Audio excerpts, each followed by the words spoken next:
I love America. I love it here.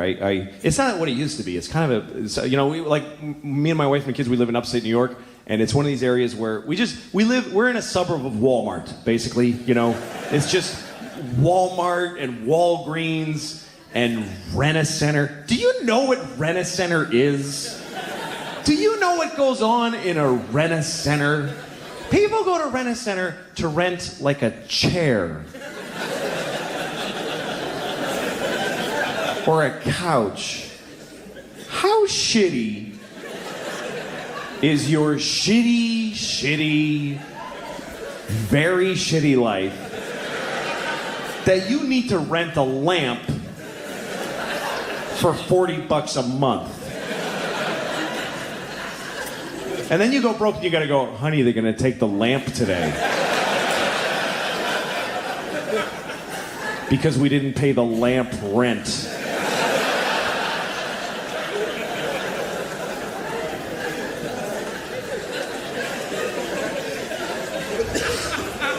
So I go to Walgreens. I just kept going.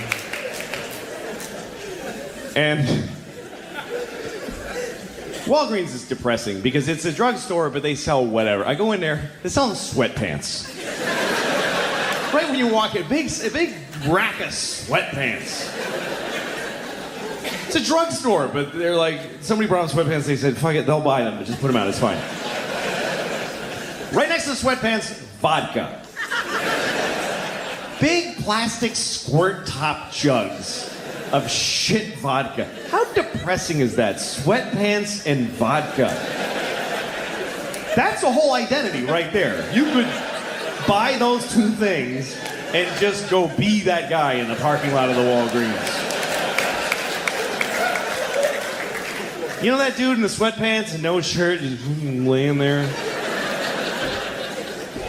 His belly's the color of the pavement. He's like a chameleon. He's been sleeping there so long. You know those bums that smell amazing? Like you kind of can't help fantasizing about really smelling them on purpose. I don't know if you do that, but when you smell a bum and you're like, what if I just really dug in there on purpose and wow, like did he change me or?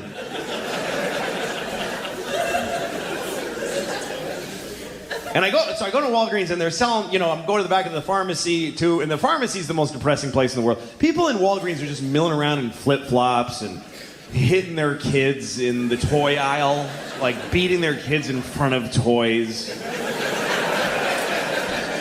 And then they go and buy medication and they don't have insurance. They think they have insurance and they way don't. And every moment, it's like a hidden camera joke on all these people. It happens, it breaks my heart. They come up, they have a prescription. They're really happy because there's a solution to their problem in their hands. The doctor said, take that, you'll be fine. So they give it to the pharmacist and he goes, yeah, it's gonna be $40,000 for that. And the guy, like, what? But I have insurance. Now we called, they said, fuck you. No.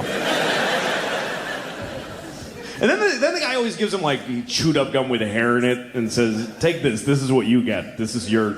And they always ask, is this as good as the other one? Fucking no, of course not. The other shit would have cured you completely. And we got shitloads of it too. But none for you, you poor faggot. Go home and die.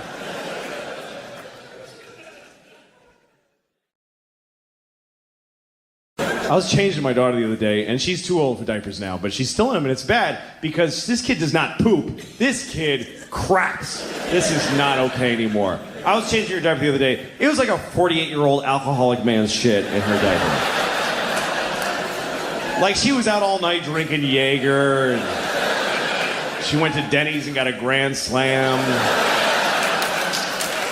Ate half of it, got in a fight in the parking lot. Passed out in a Pontiac and shit herself. And her friends drove her home with the windows open and dumped her on my lawn. And now I gotta clean it. And it's crazy. And you can't even react. You can't go like, what the fuck? That's disgusting. You'll fuck them up about their own shit. You gotta be nice. You open her diaper, it's just chaos in there. It's just bananas. It's just Every shit amazes me. I'm never used to it. Everyone, I'm like, okay, wow, what is that? You have been eating diarrhea for a week, I think. Because that's awful.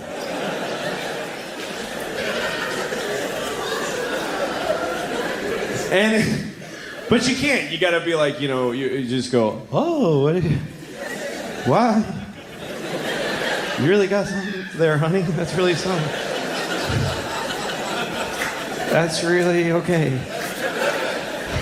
Well, all right, let me scrape that off your knees for you.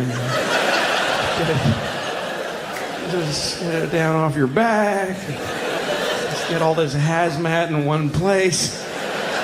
Wipe you down. Clean your tiny vagina at the end. Who knew that was going to be my life?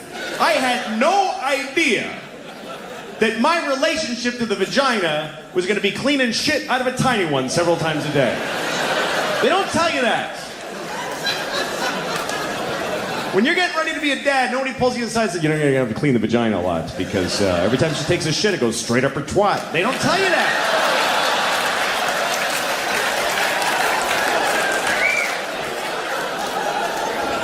Nobody tells you. And they should. It's a big part of being a dad. It's bigger than Christmas. It happens every day. And you gotta get it right, front to back. It's very important.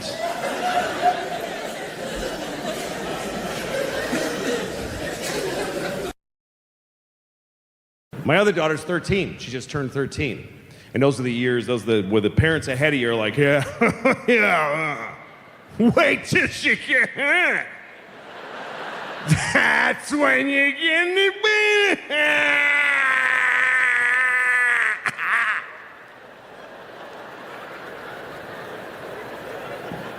That's what they actually say. It's really confusing. I'm not scared of my daughter being 13. Some guys, they're literally afraid of their teenagers. They're like, I don't know what she won't. Hi, she won't do anything. She won't do anything I tell her to do. It is fucked up talking to a teenager.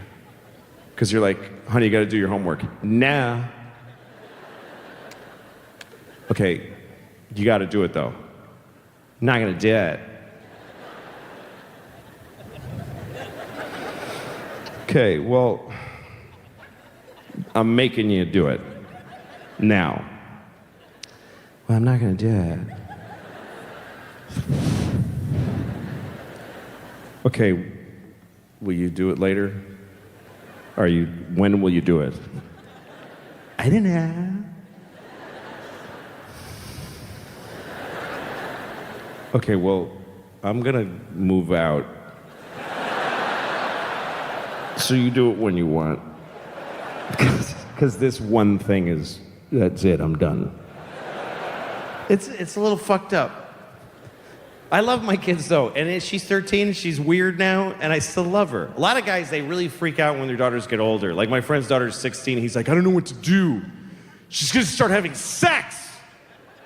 I don't know what to do. She's gonna have sex now. What do I do? I'm like, you don't do anything. That's not your area. You're the dad. You have no role in her sex life. None. Not advisory or supportive, nothing. But what if she has a bad sexual experience? Oh, she's gonna have a number of those. Oh, yeah. She's gonna have some of those. Her whole life is gonna be just walking through a blizzard of bad dicks that just keep. Ah, shit. All the dicks. Shit, that's a. Look, bro. Just trying to get to work. Yeah, man. They're coming. The dicks are coming. It's a whole cloud of dicks. Get the pussies in the barn. The dicks are a-coming. Just a storm of dicks.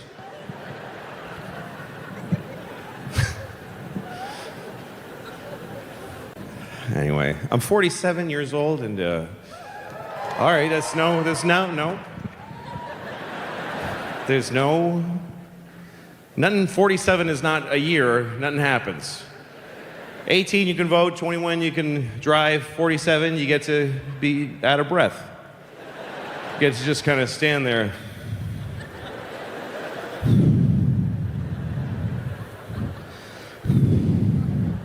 And you know what I realized is taking a huge amount of my breath? It's this. This is demanding blood and oxygen from my system.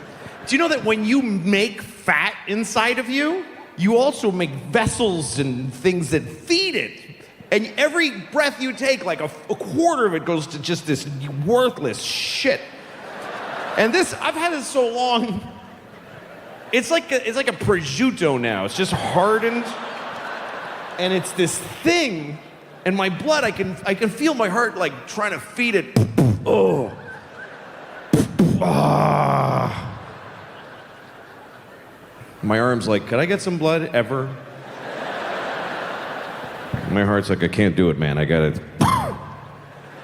Fuck you, you're no help. All you do is jack them off and hold the remote.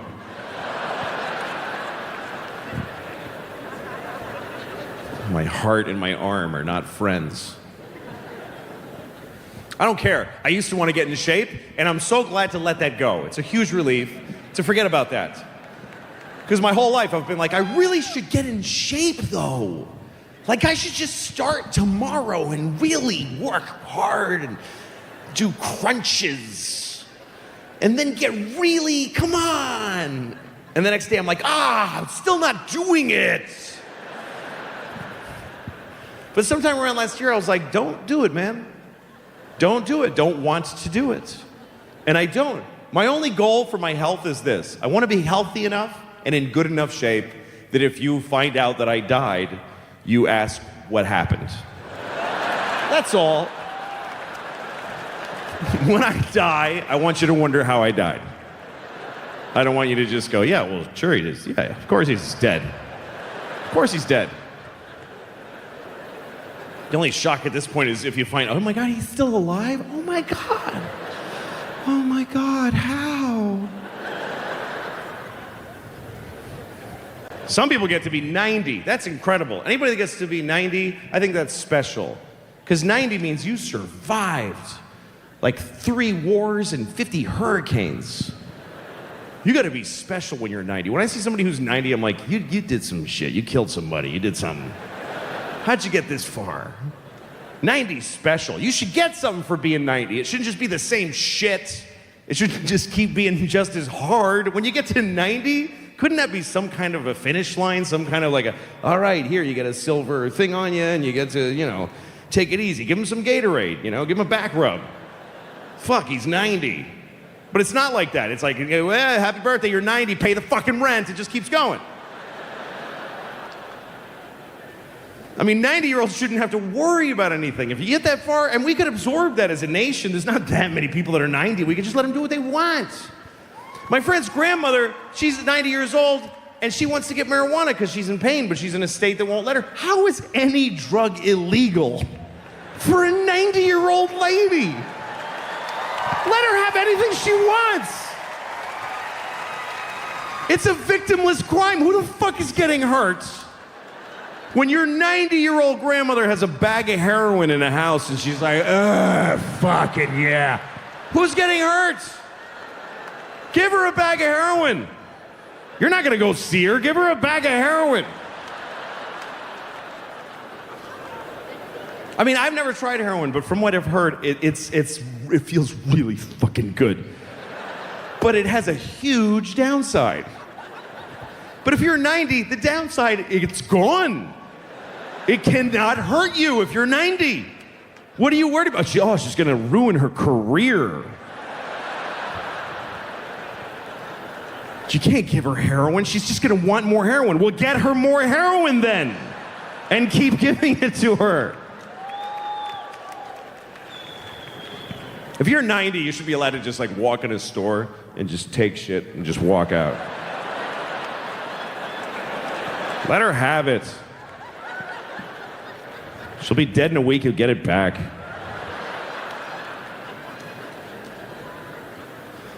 My youngest daughter really likes dolls, and she has an American Girl doll. Her mom bought it for her. I wouldn't have bought her that shit. Bunch of rubber fucking crap. I don't know if you're aware of American Girl dolls, but American Girl dolls are these rubber dolls, and they have outfits and they have accessories. It's kind of an amazing world. And I was in California with my kids, and I took my daughter to the American Girl doll mecca. It's this store, and it's like a museum of the dolls, you know. And they show you what each doll has. There's all these different dolls with different personalities, you know. There's Caroline, and Caroline is a princess, but she really hangs out with the poor folks. You know, it's always like, this one lives in a mansion, but she just thinks it's silly because she's cool. And they have all these accessories. They have horses, these beautiful horses. I was a grown man, and I'm like petting this toy horse. Hey, boy, that's okay, boy. They have bicycles, like a nice fucking bike. Like a bike that if you were this big, you could totally ride it. It's got a chain with oil. It's a fucking bike. Amazing shit. And I'm looking at all the dolls and their different personalities, and the one in the end, there's one black doll. They make one black American Girl doll. And I'm like, oh fuck, I don't wanna see how that's different. I just don't want to know. Please let them have just made it the same. Couldn't they have just taken whatever chocolate rubber and poured it in the same mold and give them all the same cool shit? So I go in there, into the room for the black doll. It's Addie the black doll. That's not what they call her. It's Addie the black doll. She's just Addie. She's black. I go in there, and there's Addie, and guess what she gets to have? Guess what her accessories are? She has a bucket. That's it. She has one whole bucket. Go to the fucking store and call me a liar. You will see a little black doll sitting on a shitty wooden bed with a ripped quilt on it, and she's just looking at a bucket. That's all she has. It's shocking. Caroline has a silver hairbrush and a sleigh. Addie gets a fucking bucket. Who's buying this doll? Who would want to buy that doll? Who's taking their black daughter and, come on, this one's for you. Look in here. Look what she has. She gets a bucket.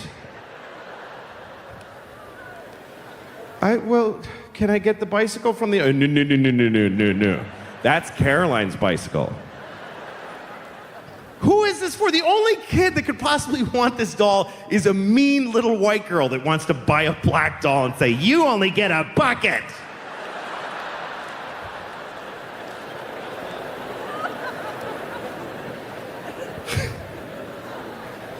I was on a plane once, and there was 2 babies on the plane and other people. It wasn't just me and 2 babies. That would be weird. You're going somewhere, you get on the plane, there's just 2 babies.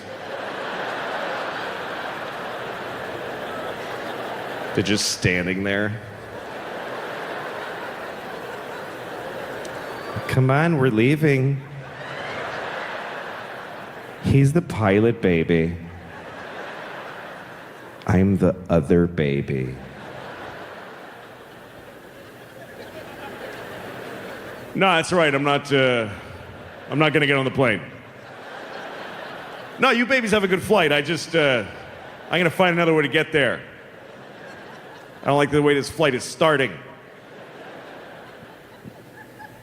All right, here's the real story. I was on a plane. There were 2 babies on a plane. They were both crying. I don't think they knew each other. They just were both crying. I've been on a lot of planes with crying babies, and I started to wonder, is there a reason? The babies cry in planes. And I looked it up. It turns out there is a specific reason why babies cry in airplanes, and it's because they're upset that gay people are getting married. Yeah. And I don't agree with them. I think if you're in love, you should do whatever you want. I don't think these babies should be trying to force their values on other people. But they don't get it. They're babies. They're being babies. I have 2 children, and they've both been babies on planes crying. I've held a crying baby on a plane more than once. And I see people get upset, and my sympathy for them is pretty marginal. Because when people are so selfish, when a baby starts to cry on your plane, you feel like that's happening to you. Like, this is gonna ruin my flight. Well, take a look at the parent. Because this is somebody who's holding a crying baby right on their own face. Okay, which means, by the way, they've been traveling with a baby all day. Which means, by the way, they have a baby. So their life isn't even good. They don't like anything. Nobody that has a baby likes anything anymore. They just walk around, okay, fine, shit. People are like, it's beautiful, yeah, whatever, yes. Yeah. The only joy in a baby haver's life is when it's crying on a plane and it's now bothering other people. Yeah, you listen to this shit for a minute. Wah! I used to walk around the plane. Huh? Wah! What are you, 20 years old? Listen to this shit. Wah!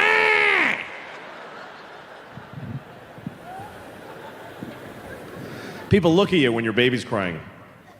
They look right at you like, I fucking love it. I love it. I love when they do that. I'm like, hi. Yeah. I remember this one time, businessmen are amazing because when they fly, they feel like the whole plane is their private plane that we all glommed on or something. This guy's reading the Wall Street Journal and my baby's crying, my baby's so upset. And the guy looks right at me, right in the face, like,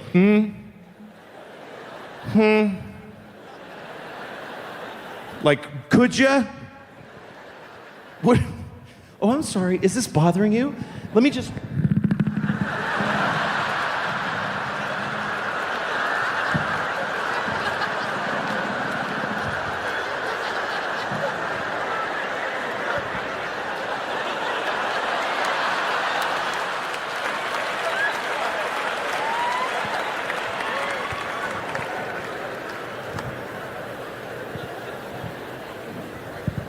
You all just clap for a dead baby.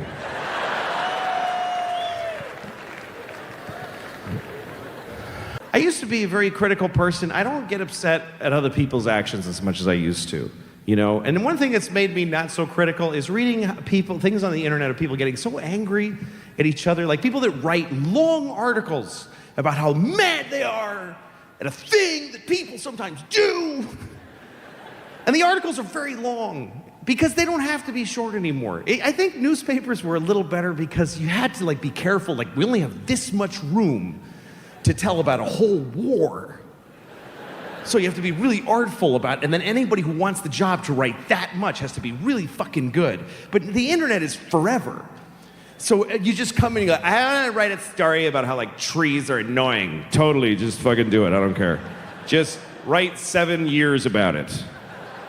And the headline to the articles are always something like, it's a whole sentence. It's not like, why trees or something provocative. It's like, I don't like trees that much, and I don't know how you feel about it, but I'm just sort of sick of them. So that's what this article is about, and I have to pee. Hold on a second, I'll be right back. Okay, I peed. Hi, everybody. Here's the article. But anyway, I was reading this one about a guy who was really upset about people taking pictures of their food at restaurants. And it was one of those where he's like, can we stop with the taking pictures of your fucking food? If I get another Instagram of a fucking appetizer, it's ruining America. I'm like, let her take a picture of her food. Let her do it. She's eating alone. She's by herself. I eat alone all the time. And I'm always eating next to people. If you're eating alone, you're always eating next to people that are together. And by the way, if you're ever with somebody at dinner and there's a person sitting alone right here, they're with you. They are in your conversation. They're just looking straight ahead at what? At nothing. You really think they're just like, boo? They just, every word you say, they're just gathering it. So anyway, I was at a restaurant and I was listening to these two young women that were talking. And they were about 20 years old, maybe NYU students. And one is telling the other about the guy she's dating. And she's telling her all the unsatisfactory things about the guy. She's like, I don't know, like sometimes I text him and like he doesn't text back right away. And then when he does, it didn't have like anything to do with like what I wrote. I'm like, why do you even write me? And then I went to see him and he was just being weird. And then he wrote me, it's like, I'm sorry I'm being weird. It's weird right now. And I was like, I didn't even say anything. Why are you even saying anything? It just sounds like when he writes to me that he doesn't really like think about like what I would want to hear. It just seems like it's just always just, so I'm listening to this because I'm interested in what her friend's gonna say. I want to know what kind of friend she has. So after a while, her friend says to her, well, he's just a piece of shit. He's a piece of shit. And the thing is that you're amazing. You're amazing, and he just can't handle it. And I thought, this is not a good friend. Because give your friend something useful. Like, well, maybe you're a bummer sometimes. Maybe you bummed him out because you're a boring bummer. Is that possible? Like, let her consider that. It doesn't help a person to walk around thinking, I'm amazing. And anybody who doesn't text me back right away just can't handle how amazing I am. Like, there's some other NYU kid walking around telling his friends, I'm dating this girl and she's just, I can't handle how amazing she is. It's like too much. Like, I try to text her back, but I'm like, I can't, she's too amazing. I just can't handle it. I wish she was less amazing. How is she amazing, by the way? She's like 20. You can't be amazing yet. If you're 20, unless you have some missing limbs, you're not amazing. I mean, what is she, Nelson Mandela already? She's a fucking kid. You're amazing the way you take those classes.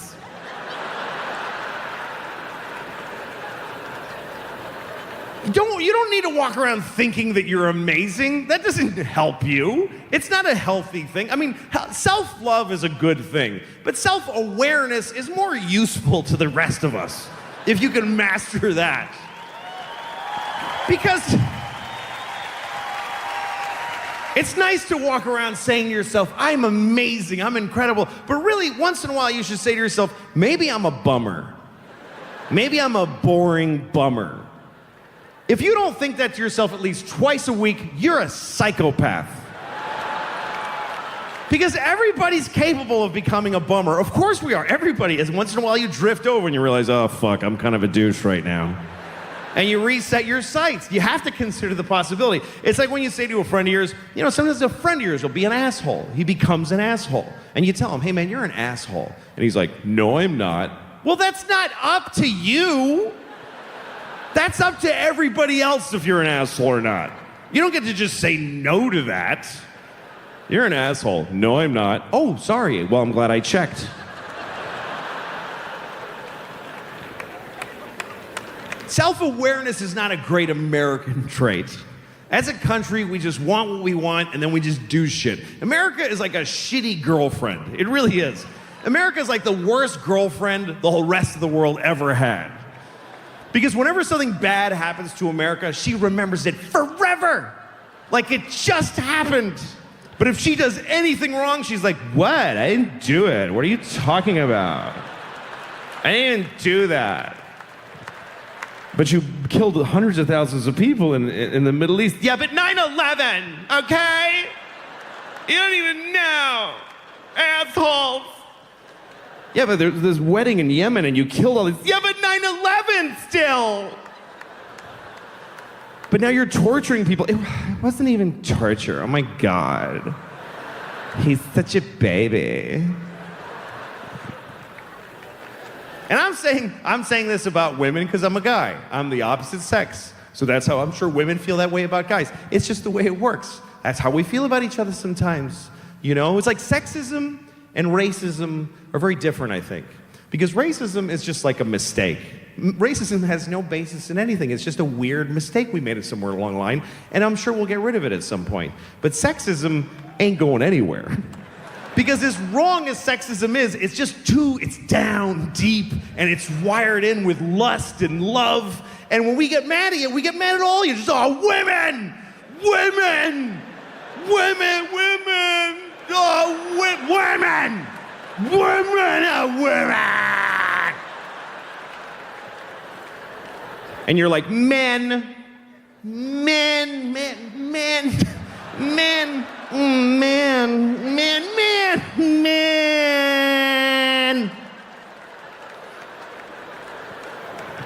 All right, you guys, get home safe. Thanks a lot for coming. Good night. Thank you very, very much.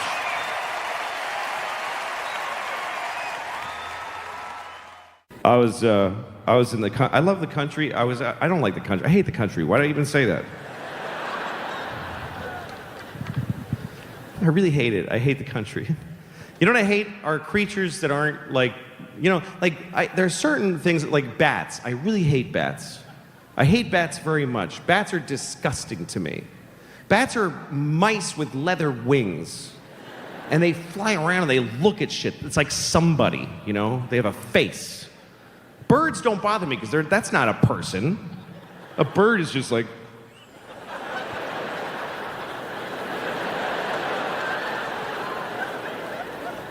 But a bat is like, he's like, they're gross. It's disgusting. They have ideas and stuff. It just grosses me out. I really wish that bats would all get a disease and die. I do. That's how I feel. And I'm sure there's a whole thing like, well, did you know that bats make all the French toast in the world or whatever it is?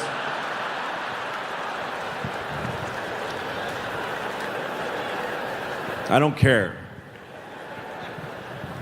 I had a terrible experience with a bat. This summer, I was in the country with my kids because I share custody with their mom, and I had him for a month, and she had him for a month. So I got a house in the country, and it was beautiful, and the kids loved it. But the kids go to sleep at like 8 o'clock at night, and then I'm just awake, just terrified, because I hate the dark and the mystery of it. It really upsets me. I live in New York City. I'm surrounded by whatever, murderers and child molesters. It's cozy. I like it. I'm happy here.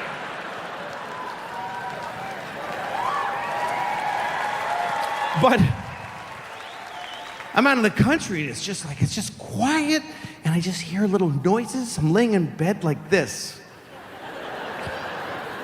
And I hear like, what is that? Jesus. That's a bear with bird feet. So one night I'm laying in bed, and usually I hear noises and I get scared, but part of me says, you're cool, it's nothing. But then I heard this thing. This is what I heard. I swear to God, I heard this clear as a bell. I heard, morning. And my heart, I was like, I'm gonna die from fear right now. Because I heard that. There is a witch in the kitchen. First of all, there's witches. There's witches, so no problem with that. I've completely decided that witches exist. And there's one in the kitchen. And I don't know what to do. I have to do something. I can't just go, well, they like kids. She'll get the kids. So I go down to the kitchen, and I'm outside of the kitchen like this for like 30 minutes. And then, after almost an hour of being too afraid to go in the kitchen, logic starts seeping in. And a voice says to me, look, man, even if there's a witch in the kitchen, she wouldn't make a noise and then just stand there for an hour.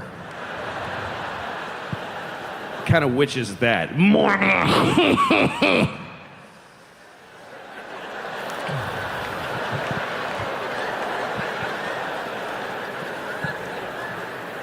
All right. So I go in the kitchen. There's nobody there. And I heard the noise again, and it was the dishwasher. The dishwasher makes that noise. It's got these tubes, and when the suds go through them, it's very vocal for some reason. It goes, So now I'm like, oh, okay, I'm all right. Now I'm stupid in the other direction. I'm like, there's nothing bad in the whole planet. I'm fine. Nothing ever happens that's bad. So I leave the kitchen, and as I'm walking through the living room, a fucking bat, I mean, I don't know how else to say it, just a fucking bat flies in front of my face. And the worst thing about it is that there's no warning. There's just an indoor bat, and it makes no noise, which is way worse. It's just a silent, it's just, there's a tear in the fucking galaxy. It's just this darkness. And I went, ah, and I fell down. Ugh. Ugh. I fell down, and I crawled into the closet, and I called 911. I don't know if you ever called 911 where you didn't have such a great reason. And you don't realize till you hear the urgency in their voice how so you shouldn't be calling 911 right now. 911, what's your emergency? I'm really sorry. Sir, what's the problem? There's one bat in my house. And I don't like it. Anyway, she was nice to me, the 911 lady, because it was country 911. If you call 911 here, there's a bat in my house. Sir, we'll send a car right over to shoot you in the face. But it's country 911, so she's like, sir, I understand you're divorced, you're overcompensating with a country house. It's not gonna fix your kids' lives. You're in over your head. So she gives me this phone number, and she says, call this man. He's a guy, he deals with bats. He's a bat expert. He's a man who knows what to do about bats. It felt like she was working really hard to not say Batman. Because she's like, I'm not gonna fucking say Batman, it feels stupid. It's a human male who bats are his focus. Batman, yay, okay, fine. So I call the Batman. I'm still in the closet, I'm looking through the little crack, and the bat is like upside down on my ceiling, and he's looking around. Finally, there's a knock on my door, and I crawl to the door, and I open it. The guy's like, hello. And he goes, where's the bat? And I go, he's there. So the guy walks over, and he just takes the bat.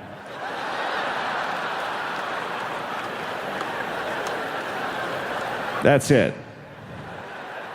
He just took it. And I paid him $600.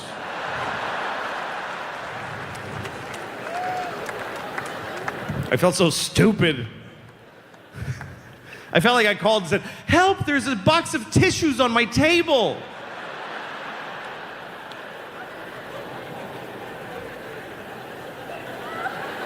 Oh, thank God. What a relief. What a relief to have a man in the house.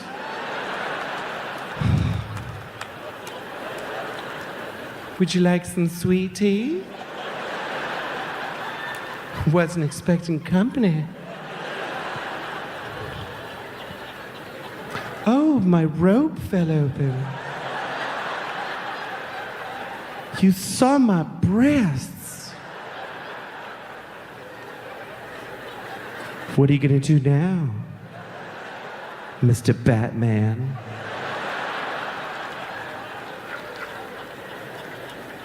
What if I kept doing this for like 40 minutes till you stopped laughing? You're not gonna touch my breasts? I didn't take you for a coward when you grabbed that bat so.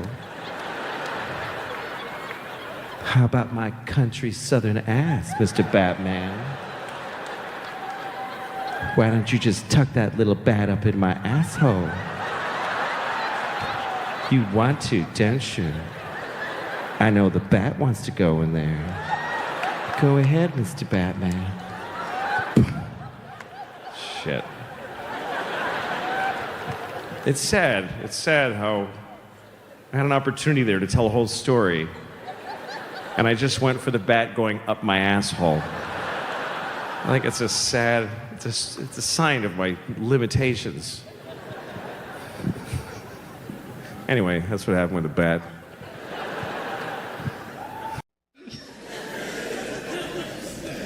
On the 2-year-old, my 2-year-old, she wakes up every day now at 4 o'clock in the morning. Every day, just wakes up, hi, fucking happy to be awake at 4. That's what offends me. Because if she woke up at 4 like, I can't do this shit, I'd be like, oh, dude, you're fine. I'll just have some coffee, we'll play cards, it'll be okay.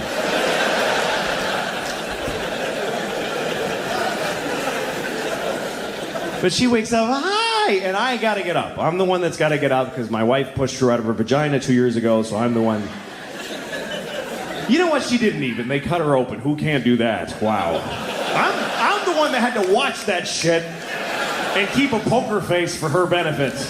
That ain't easy, because she doesn't know what's going on. They have a sheet, and they just start. They don't go, we're going to divide you into 2 things now. They just start cutting, and she's looking at me all, hey, what are they doing? I'm like, fucking nothing. Jesus! That is weird! She's just cut out, and the doctor's like just digging in there, looking annoyed, like he's trying to find his passport in a carry-on or something. Yeah, here's your kid, just fucking. Ah! And my wife tried to give naturally. She really worked on it, and I supported the goal, but it didn't work out. And she really tried. We got tapes. They gave us tapes of births, and I don't know if you've seen these things. But they're pretty heinous, and it's only because they stopped making them. Like in the 70s, people stopped letting themselves be taped. So it's all these sort of Swedish hippies. There's a lot of just shitloads of hair and this big bush, just giant hippie bush, and they just pushing out these big.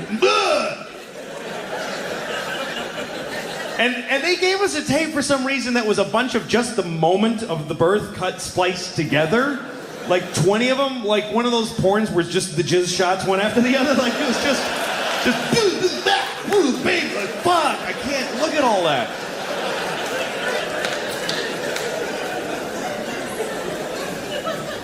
So we had ours, and then 2 years later, I'm watching the kid, and there's no really lower parenting skills than watching your kid at 4 o'clock in the morning. You don't do nothing. Just make them not die. That's all it is. Just sit. I don't even turn a light on. Just make her play in the dark.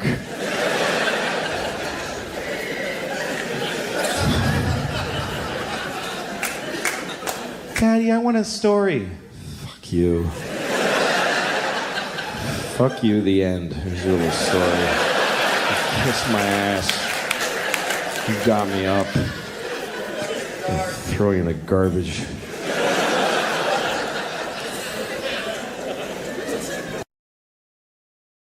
The other day I got a Cinnabon. Do you know what a Cinnabon is?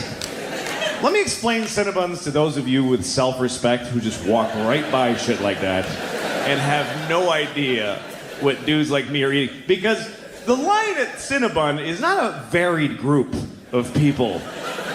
It's not all kinds of folks trying out a Cinnabon. It's not like there's a skinny Chinese girl and a little dude. It's just... And no one's happy on the Cinnabon line. No one's like, I love these, I can't wait. No one's excited to get one. It's all dudes like me or fatter standing like, oh, fuck, I'm getting a Cinnabon. Oh, shit.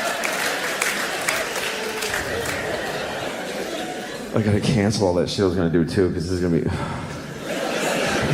Here's what a Cinnabon is, let me explain it to you. It's a 6-foot-high cinnamon swirl cake made for one sad fat man. Even if you have a vagina, you're a man if you're eating a Cinnabon. In that moment, you're a man. It's a sticky, hot bun, and it comes with a little tub of jizzy hot syrup. It's hot cum. There's no way that's not hot cum. How is that not hot cum? They should call it a fat faggot treat, just to...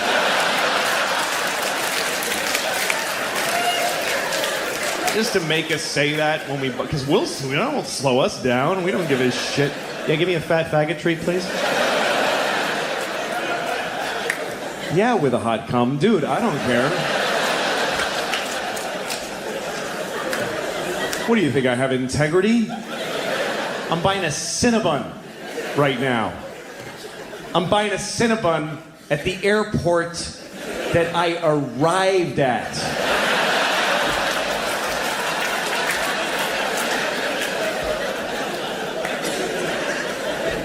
You understand why that's extra disgusting, right? Because when you're leaving, if you're at your destination, when you're at the airport, you're leaving, you can go like, oh, I gotta eat. I need food, and because I might be trapped in the sky forever, and I should eat right now. But I've landed. The trip is over. I'm 20 minutes from my house where I got bananas and apples and shit. And I'm sitting on my luggage just fucking eating a Cinnabon with a fork and knife, just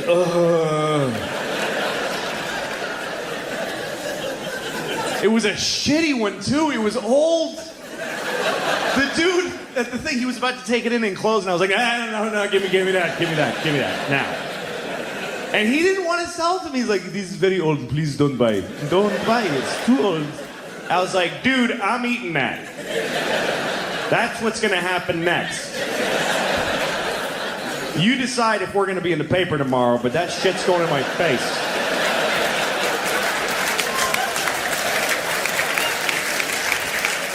I already made the shitty decision. Don't ruin it. Just give me the jizz. Ooh, yes, just drinking the jizz with my eyes closed. The Cinnabon jizz. Oh, big fat faggot that I am. I'm a fat faggot.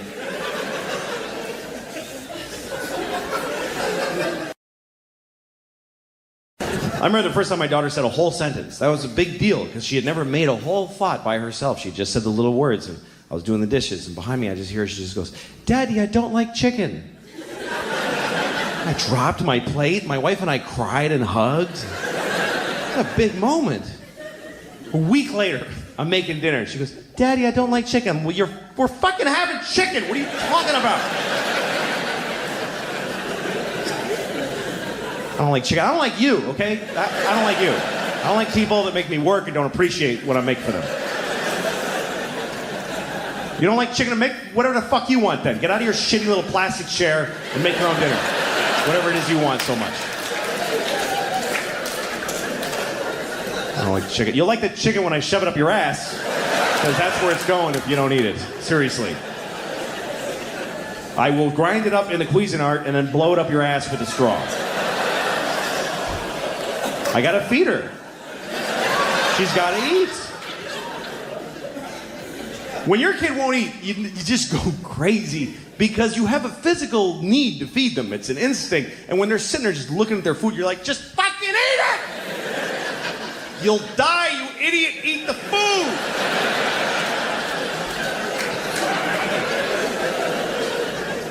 I don't like it. It doesn't matter. Put it in your face. They have your footprint at the hospital. They know that I have you. I'm not allowed to let you die, you piece of shit. Eat it. You have a social security number. You're on the grid, motherfucker. Eat.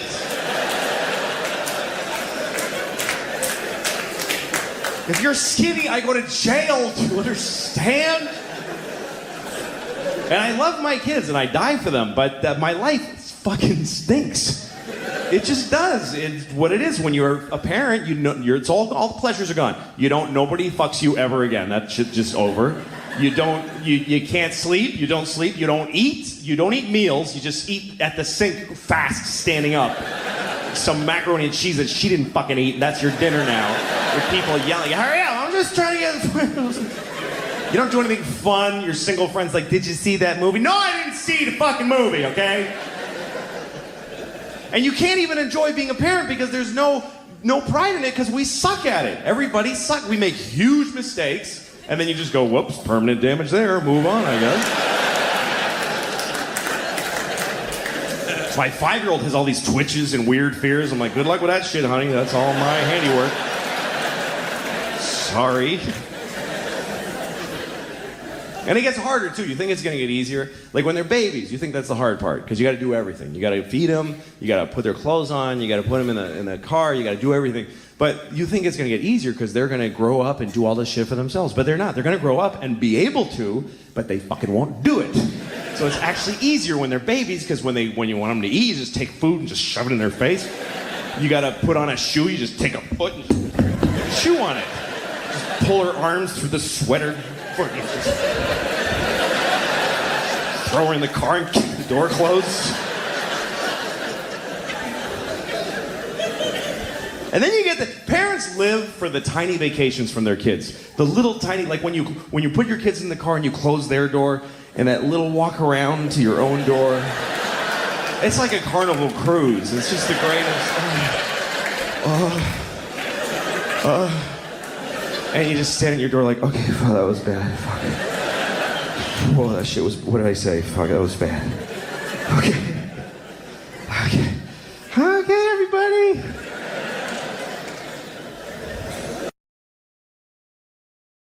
I was on a plane once, and I was flying first class because I had a thing. I fly first class, who cares? Just, that's the way it is. I'm not like you. I'm not. All the things you do, I do a better version of all those things. And it's only for another year at the most, believe me. It's not gonna last. It's been about 8 months, I got a year left, and then I'm back to being just like you. But for now, it's pretty good. So, I'm in a first class seat, and first class is so crazily better. It's so much better. You get a bigger seat, you get food, but also you get to sit, and first, you get to sit before anybody else does. They sit you down, and you get to just sit there with champagne and watch all the sweaty, just miserable, all the single moms hefting their stroller and the kid. And you're like, oh, that looks heavy and nobody's helping you. That's a drag. And you get to just...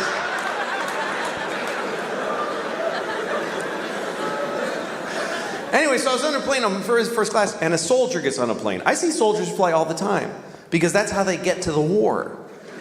They fly on a shitty airline. You think they get to go in a cool green plane with a red light, and go, go, go! No, they just go to Delta, and they just wait in line to go to a war. And they always fly coach. I've never seen a soldier in first class in my life. It could be a full bird colonel, he's between two fat guys in coach. And they're always nice. I've never seen a soldier get on a plane like, hey, I'm in the army. Fuck you. I have a gun. They're always like, oh, yes, sir. Thank you very much, ma'am. It's like having an extra flight attendant. They help everybody put their shit up. They're awesome. And every time that I see a soldier on a plane, I always think, you know what? I should give him my seat. It would be the right thing to do. It would be easy to do, and it would mean a lot to him. I could go up to him, hey, son. I get to call him son. Hey, son, go ahead and take my seat. Because I'm in first class, why? For being a professional asshole. I'm in first class because I talk about babies with big dicks. That's what got me my seat. This guy is giving his life for the country, he thinks, and so he has to sit. But that's good enough. That's good enough. The fact that he thinks it. I'm serious. He's fucking told by everybody in his life system that that's a great thing to do, and he's doing it. And it's scary, but he's doing it, and he's sitting in this shitty seat. And I should trade with him. I never have. Let me make that clear. I've never done it once. I've had so many opportunities. I never even really seriously came close. And here's the worst part. I still just enjoyed the fantasy for myself to enjoy. I was actually proud of myself for having thought of it. I was proud. Oh, I am such a sweet man. That is so nice of me to think of doing that and then totally never do it. A lot of my memories I don't like. I don't like when I was a teenager, I hated all that time. I hated being a teenager. And then I discovered drugs. And then that's all I gave a shit about. I don't know how I'm going to tell my kids. How the fuck do you compete with that? How do you take a miserable person with no control over their lives and tell them with a straight face, oh, you can't do drugs. You can't do that, baby. All drugs are a perfect solution to every problem you have right now. How do you beat that? Drugs are so fucking good that they'll ruin your life. I mean, that's how good they are. I can't do drugs now because I'm 44, and I can't hook it up. I can't make that happen. If you're 44 and you want to get high, you got to hurt your back. That's pretty much the only option you have. Hurt your back, get some Percocet, and then you go, I'm gonna get a babysitter and take 3 at a diner. Like, just sad. I'm a little drowsy. Woo!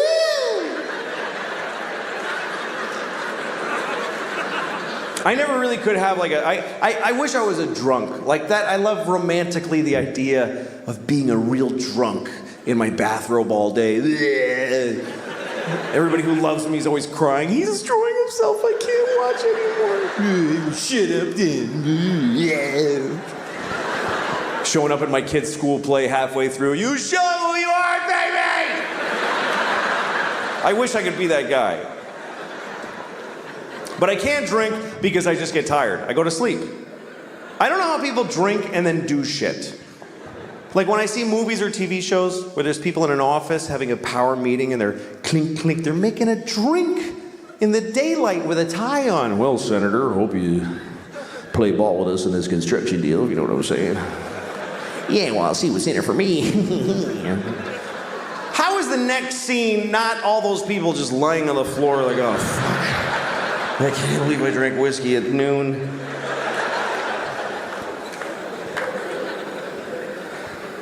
I can't smoke pot because it's the same thing. I'm too old for it. Sometimes young people come up to me after shows, hey, do you want to smoke some pot? I'm like, can I get my portion to smoke without you alone later? Because I don't want to stand in a parking lot with some 20-year-olds.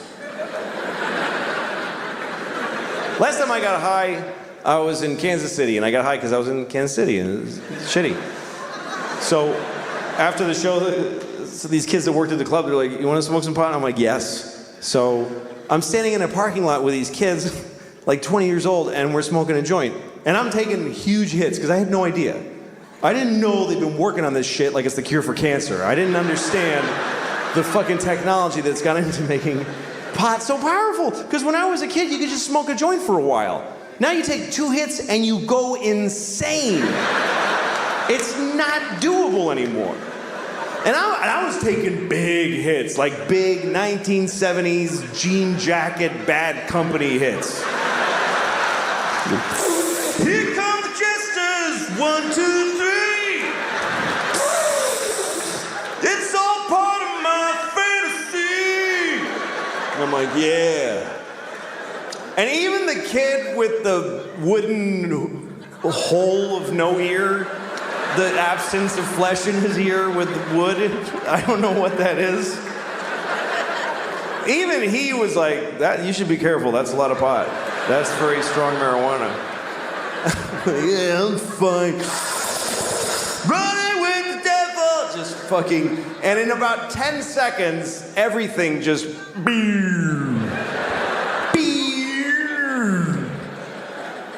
and I'm like, oh shit. This is an ordeal now. I'm not gonna feel okay for a very long time.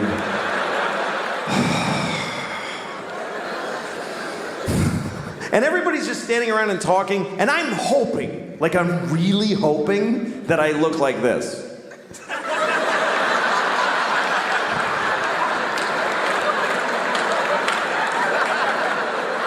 But I'm pretty sure that I was just scanning insanely.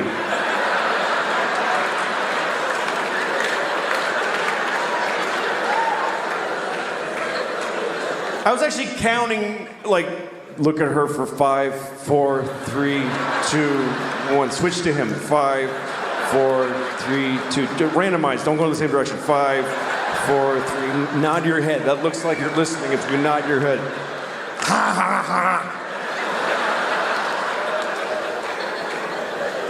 And at one point I realized I need to get out of here because the air is hitting my arm weirdly and they can tell. They totally know that I'm not handling the way air is touching my arm right now. Why am I doing that with my hand? That's weird to do that with your hand. Nobody stands like this. Nobody stands like this. Just fucking, no, that's weird too. That's crazy. Just, shit. I gotta go. But I didn't know how to leave because I had this dilemma. We're all standing in a perfect circle facing each other. And I thought it's gonna be insane if I just I'm one person with my back now. Do I just back away like this and hope that they fill in? And then I thought, no, say something. Say something out loud to them that smooths the transition of you leaving. Okay, what do I say? Pick a thing to say. Goodbye. That's a nightmare. That's just goodbye. That's just noises. Finally, I walked away and I said, I'm leaving! And I know it was that bad because they all went, oh, shit, okay, all right. Whoa. I was like, I'll never see those people again as long as I live. And then I had to get in a car. I forgot that I had rented a car and I have to drive back to the hotel. And I'm driving on this highway in Missouri. And at one point I realized, I think it's been about 25 minutes since I looked out the front window of this car. I've just been dealing with shit directly in.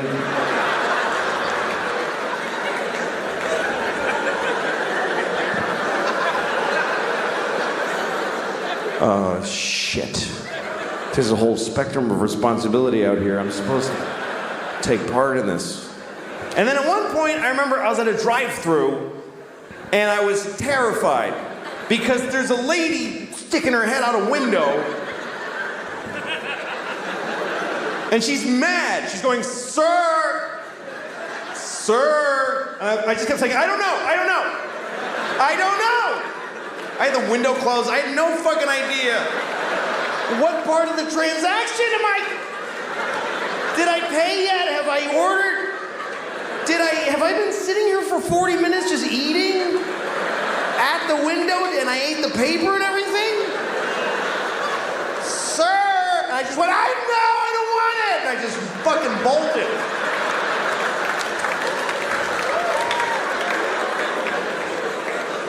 So I can't do that anymore.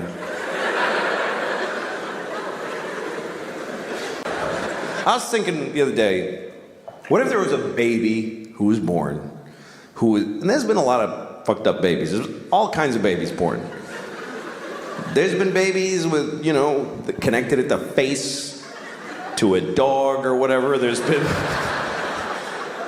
babies with 3 legs, with hands on them. There's been Chinese babies. That's the worst thing I ever said. I think I just finally said the worst thing I have ever said. That was totally unredeeming and horrible. And it feels good. It feels good to have found the bottom. It's a comfort in knowing that I just said the worst thing I'll ever say in the rest of my life. It's good. All right.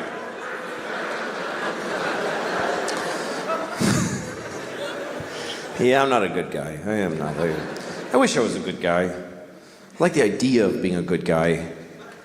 Sometimes I have an opportunity to be a good guy, but then I don't necessarily do it. But I'm really glad you're here. This is a sizable crowd. This is a big place. There's about 2,500 people here. And that's a lot of people. That's enough people to be like a sample of the population. 2,500 people is enough people that you're all going to experience a lot. There's enough people here to say that within 2 months, at least one of you will die. I'm just saying, I think it's probably accurate to say that out of any random group of 2,500 people, not all of you are going to make it to Christmas. Unfortunately, there's going to be at least one of you here tonight is going to ruin your family's Christmas by dying a shitty death. And I don't know who it is, I'm sorry.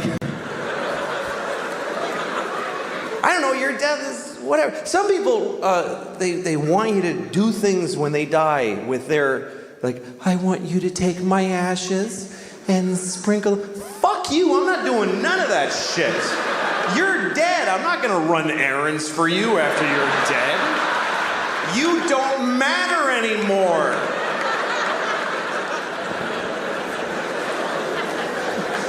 Some people try to do something, noble with their bodies. They try to have their bodies have some use after they're dead, which I think is a good thought. You're only borrowing your body. You're only borrowing everything. If your body's worth anything when you're done with it, you should pass it on. That's something I really believe. I mean, I'm not gonna do it because I don't want to. Ew, it's mine. I have a lot of beliefs, and I live by none of them. That's just the way I am. They're just my beliefs. I just like believing them. I like that part. They're my little believies. They make me feel good about who I am. But if they get in the way of a thing I want, or I want to jack off or something, I fucking do that. But some people take their body. My grandmother, she, just for the layman, my grandmother, she gave her body to a medical school, so for it to just be examined and dissected, which is a good thought for that. But they're her survivors, or her family. That was a person. That was my grandmother. She used to wear glasses and say things. And now she's just shaved head on a metal table with a hungover medical student trying to dig out her pancreas, and he gets an F. Imagine being the body where the kid got an F on you.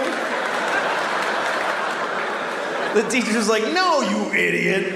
And he writes F on her tit with a Sharpie and just throws her down a chute on a pile of F body.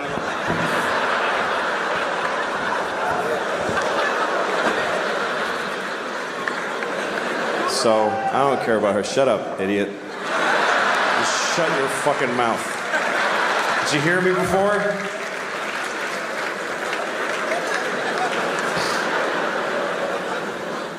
Okay, so what am I gonna do with my body? I'm gonna die, and I gotta tell people what to do with my remains. And I have an idea for something to do with my body, or for other people to do with it, that will do good in the world. And it doesn't exist yet as like an institution, but I'm gonna create it, starting with my body. And what it is, it's a place where you can go and be with a dead body, and you just do whatever you want. And the point of this is that there are people out there who have sexual compulsions and they can't control them, and so they go and they bother alive people. And this, you get it out of your system. This is the deal. You go in the room, there's nobody else with you, you got 90 minutes, you just do whatever you want. Whatever it is. Shit in my mouth, you want to stick my toe in your pussy, piss on my face, whatever is the thing you got to do. Jack off with the cartilage of my ear, whatever is your heart's desire. I want to be the Willy Wonka for perverts. You can come on my back and pretend that I'm your father. I am dead, I don't mind.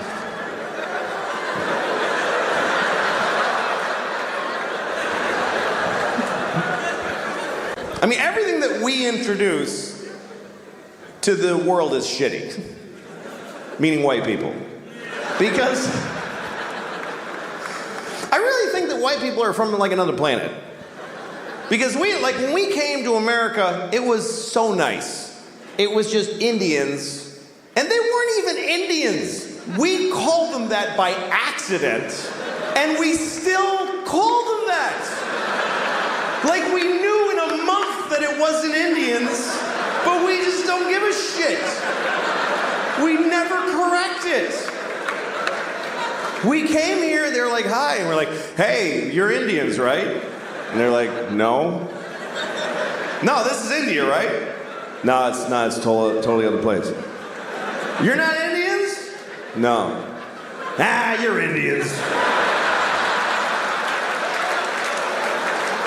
Yeah, Indians for hundreds of years after. We ruined everything here. This was it was just coast to coast, just green and brown and beautiful. And all the humans were just walking around with painted faces, just walking. And they'd be like, "Ooh, that looks yummy." And then they just eat from the ground. And then they'd sleep on the grass. And they'd wake up and they'd fuck. And then they'd go for a swim and do a little dance. That was the whole continent, was just folks doing that. I mean, there was people in Mexico cutting off kids' heads and rolling them down the pyramid stairs. But that's always going on. What are you gonna, you can't do a whole lot about that. But I think we came from another planet, and the reason is because we don't like it here.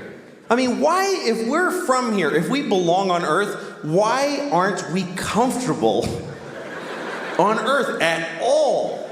We need nice, smooth surfaces and right angles, and we need it to be cool and not too hot, just a little, that's just perfect. Like, why wouldn't, when it's hot, why wouldn't we just, yeah, fuck it? Why wouldn't we be like that if we belong here? And it's weird because people that aren't, whatever you call there's environmentalists, and then there's people who are whatever, they just hate environmentalists. But that's what people get angry at environmentalists, because they think they're slowing down the economy and creating restrictions. And a lot of these people are Christian. A lot of these people are very devout Christians. And that's such a confusing thing to me, that if you believe that God gave you the earth, that God created the earth for you, why would you not have to look after it? Why would you not think that when he came back, he wouldn't go, "What the fuck did you do? I gave this to you, motherfucker. Are you crazy? The polar bears are brown. What did you do to the polar bears? Did you shit all over every polar bear? Who did this? Who spilled this shit? Who spilled this? Come over, did you fucking spill this? What is that?" "It's oil, it's just some oil. I didn't mean to spill." "Well, why did you take it out of the fucking ground?" "Because I wanted to go faster. I'm not fast enough. And I was cold." "What the fuck do you mean cold? I gave you everything you needed, you piece of shit." "Well, because jobs. What is a job? Explain to me, what's a fucking job?" You work at a place, and when people call when their game doesn't work, and you help them figure it out." "What do you do that for?" "For money." "What do you need money for?" "Food." "Just eat the shit on the floor. I left shit all over the floor. Fucking corn and wheat and shit. Grab it and make some bread. What are you doing?" "Yeah, but it doesn't have like bacon around it, and like I like when it has like bacon on it and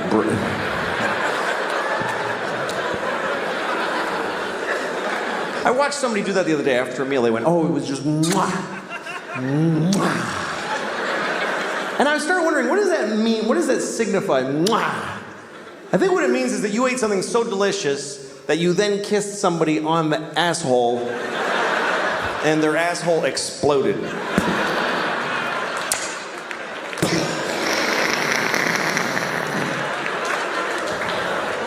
That's some good eating. That's a nice sauce. Is that good? Yeah, let me show you. Shit! Let me have some of that. That just destroyed my anus.